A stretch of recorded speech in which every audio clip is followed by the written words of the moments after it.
കേരളത്തിൽ നടക്കുന്നത് മുസ്ലിങ്ങളെ എങ്ങനെ പ്രീണിപ്പിച്ച് വോട്ട് നേടാൻ ഇടതുപക്ഷത്തിന്റെയും കോൺഗ്രസിന്റെയും തന്ത്രങ്ങൾ മാത്രം. ഇന്ത്യയിൽ ഒരു മുസ്ലിമിനും പൗരത്വത്തിന്റെ പേരിൽ പുറത്തു പോകേണ്ടി വരില്ല, ചോദ്യം ഉണ്ടാവില്ല. ചോദിക്കട്ടെ, ബംഗ്ലാദേശിൽ നിന്ന് ഇന്ത്യയിലേക്ക് അഭയം തേടിയെത്തിയ തസ്ലീമ നസ്രിൻ എന്ന് പറയുന്ന എഴുത്തുകാരിക്ക് ഈ പൗരത്വ നിയമം കൊണ്ട് എന്തെങ്കിലും ഗുണം ഉണ്ടാവും? തീർച്ചയായും ഉണ്ടാവും. എങ്ങനെ ഉണ്ടാവും? തീർച്ചയായും ഉണ്ടാവും. അവിടുന്ന് മതത്തിന്റെ പേരിൽ പീഡിപ്പിക്കട്ട് വന്നാണെങ്കിൽ ഇവിടെ പൗരത്വം കൊടുക്കും. എങ്ങനെ കൊടുക്കും? എന്താ കൊടുക്കുന്നത്? നിങ്ങൾ പറഞ്ഞിരിക്കുന്ന 6 മതത്തിൽ മുസ്ലിം ഇല്ല അല്ല. പ്രശ്നം സിമ്പിളാ ചോദ്യം, ഒറ്റ ചോദ്യമേ ഉള്ളൂ. ബംഗ്ലാദേശിൽ നിന്ന് പീഡിപ്പിക്കപ്പെട്ടു വന്ന തസ്ലീമ നസ്രിന് നിങ്ങൾക്ക് ഈ പൗരത്വ നിയമ ഭേദഗതി കൊണ്ട് പൗരത്വം കൊടുക്കാൻ പറ്റില്ല? കൊടുക്കാൻ പറ്റില്ല.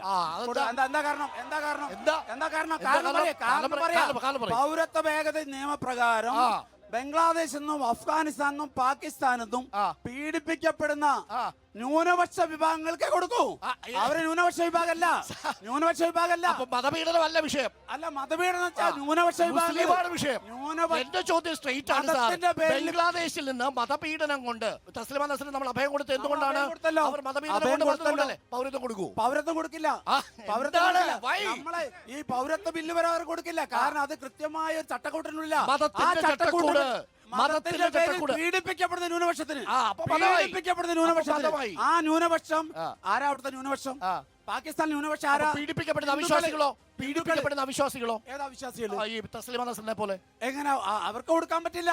എന്തുകൊണ്ട് ചട്ടക്കൂടുണ്ടെന്നേ. ആ ചട്ടക്കൂട് മതത്തിന്റെ ചട്ടക്കൂടാണെന്നുള്ളതാണ് വാദം. പാകിസ്ഥാനിൽ പീഡിപ്പിക്കപ്പെടുന്ന ആരാ? പാകിസ്ഥാൻ വിഭജന സമയത്ത് 26% താങ്കളെ ഉത്തരം പറഞ്ഞു. പോയി. വടകരയിൽ ചർച്ചയാവില്ല. നമ്മൾ